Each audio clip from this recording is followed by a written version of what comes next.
Baruch Hashem, on a le souhait de reprendre ensemble le Sefer Etz Hadaat et on va finir ensemble, si Dieu veut, le chapitre sur le Midrash entre la lune et le soleil, Baruch Hashem, aujourd'hui. Donc, le Rav Shamarouch nous dit, il faut ici qu'on fasse attention, Baruch Hashem, à bien comprendre un fondement qui est très important afin qu'on ne se trompe pas. L'intention du Midrash qu'on a vu ici, par rapport à la lune et le soleil, est là pour en fait nous redresser, nous donner la compréhension qu'on doit redresser notre émouna, d'avoir une émouna correcte. C'est-à-dire que même nous, les gens comme nous, qu'on puisse avoir un peu entreapercevoir un petit peu l'intention de Kadosh Baruch Hu dans sa création, et que de bien comprendre que tout ce qu'on a vu jusqu'à présent, que le soleil la lune a été rapetissée, etc., ce sont des méchalim, ce sont des paraboles qui sont pour nous aider à essayer d'entreapercevoir un peu la volonté divine, mais que ça nous dépasse complètement en réalité. Et c'est surtout pour qu'on puisse prendre des leçons, pour prendre une leçon de morale, une leçon intellectuelle, de compréhension, de émouna, et qu'on ne doit pas faire de shalom, nous dit le Rav, faire une erreur, comme les gens qui manquent de date et de conscience d'Akadosh Baruch Hu, de dire qu'en réalité, Akadosh Baruch Hu, il est coupable d'avoir véritablement réduit la lune, qu'il est coupable de faire de shalom de notre Yetzer Hara, etc., dans le sens propre du terme.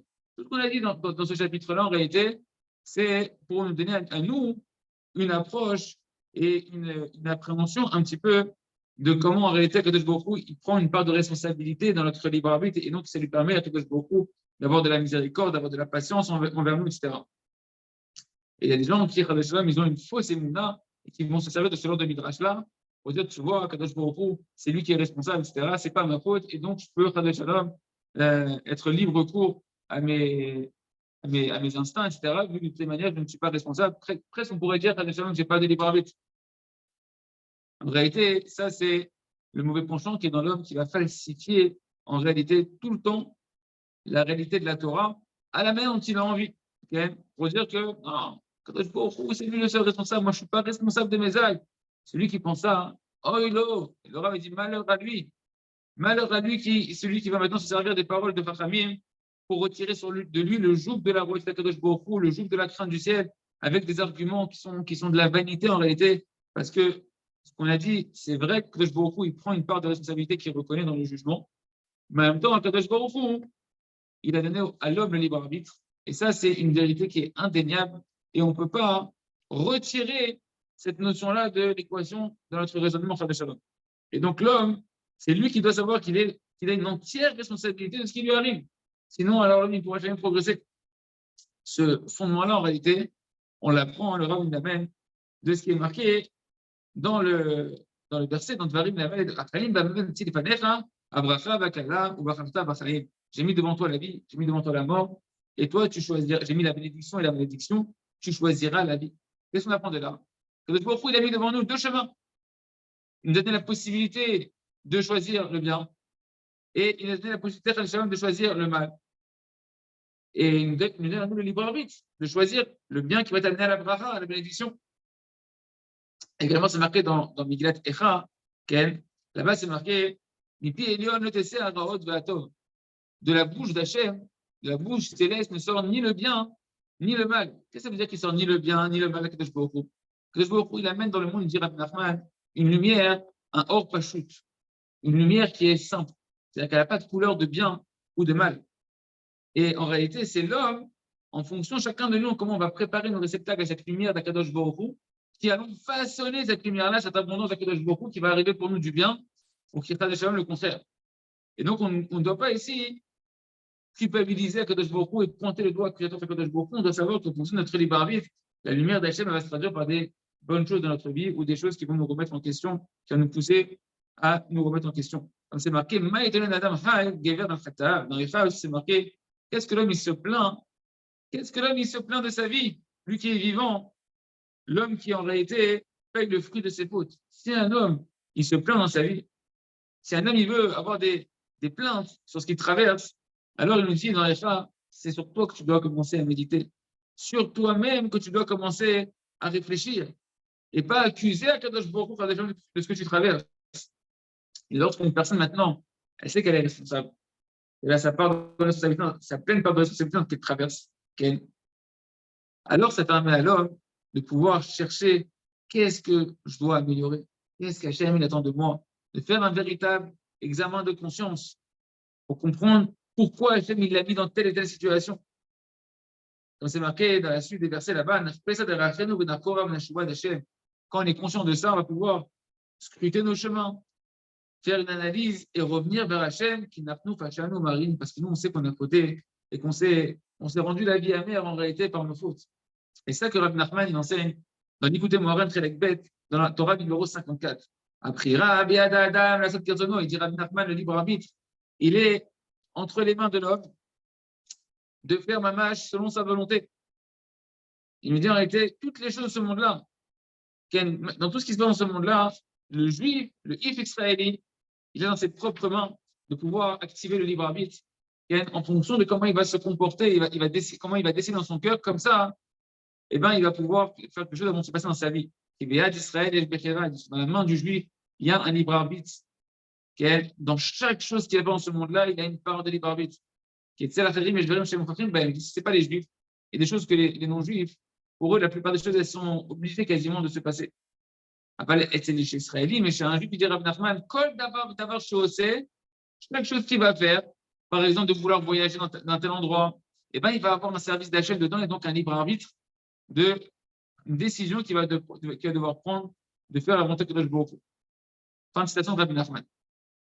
Et ça, dans tous les Sfarim, des Rishonim, des Acharonim, partout c'est marqué que l'homme, il est doté du libre arbitre et qu'il est le seul responsable de cet acte.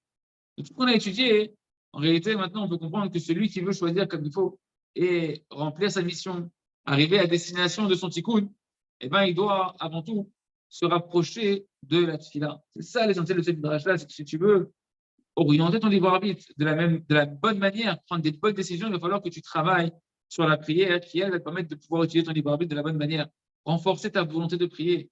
Je sais que tu vas pouvoir multiplier les prières et recevoir, par les mérites de prière, des hashpaot tovot, des bonnes abondances d'Akadosh Baruch Hu, que tu vas traduire la lumière d'Hachem, l'abondance d'Hachem dans la lumière, dans la bracha, une bracha, une bénédiction matérielle et spirituelle. Et plus un homme il va donner de l'importance à la prière, il va réparer cette dimension de la lune qui a été diminuée, ouais. Plus en réalité son libre arbitre il va se réduire, surtout que ça va devenir de plus en plus facile pour lui de choisir le bien. La tfila, elle va t'amener à la émouna, va t'amener à la prière. La prière va t'amener à la émouna, à la foi, jusqu'à ce que ta foi elle se perfectionne, jusqu'à ce que tu vas vouloir être que comme Hachem il le désire.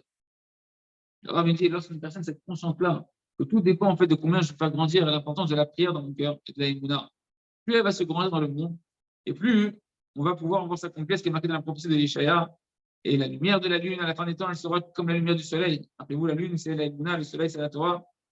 Et la lumière du soleil, elle sera 70 fois plus grande qu'au moment de la création qu'elle avait, au moment où Akadosh Baruch Hu, il va se dévoiler, qui va guérir la plaie de son peuple. Ça veut dire quoi? Il y a un titre là-bas. Très rapidement, la lune et le soleil vont retrouver la même taille. C'est-à-dire que la Emouna et la Forma, elles seront le même niveau dans le cœur des hommes. On aura le même niveau de Emouna que de céleste qu'on a appris de la Torah. Et par cet éveil d'en bas, on va pouvoir réparer la lumière de la lune, on va pouvoir lui redonner sa taille qu'elle avait, identique à celle du soleil à la création. Et à ce moment-là, la lumière de la lune sera comme la lumière du soleil. Et à ce moment-là, les deux ensemble, ils vont arriver à faire briller ce qu'on appelle la lumière du Oraganouz, c'est-à-dire la lumière qui a disparu de la création, où on voyait que tout c'est Akadosh Baruch Hu, qui a cette lumière, où on voyait que tout est pour le bien, qui a brillé au début de la création et qui s'est caché, après qu'Hachem l'a caché. Or, Shivat Yamim, c'est la lumière des 7 premiers jours. Cette lumière-là, c'est la lumière de la Géoula qu'on pourra retrouver, Beth Hachem, et pourra ramener la guérison à toutes les âmes d'Israël. C'est ça qui dit la fin du verset. Que par cette lumière-là de la Emouna, la lumière de la Tfila, on peut guérir toutes les plaies du Israël. Il reste jusqu'à l'école Z. Qu'on a fini ce chapitre-là, et on va continuer ensemble, un chapitre extraordinaire sur la force de la volonté. Ça sera dans les prochains shurim. Hazak ve Nitrazek. Super, je ne l'ai pas enregistré. Non. Je ne t'ai pas enregistré. C'est pas vrai. Je l'ai refait. On continue, Beth Hachem. On va reprendre. Je sais pas. Si je voudrais que je fasse ça, je peux faire un truc.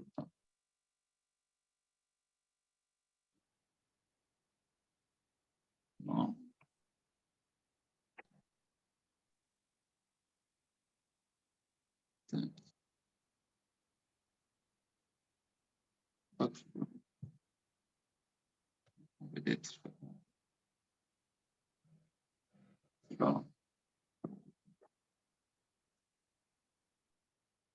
Ah, si, ça enregistre, je crois. Ouais. Si ça enregistre, là. Hein. Ah, comment je peux arrêter l'enregistrement? Parce que là, j'arrive pas à arrêter l'enregistrement. Là, il y a écrit en haut que ça enregistre. Ah ouais, arrêtez. Quel coup?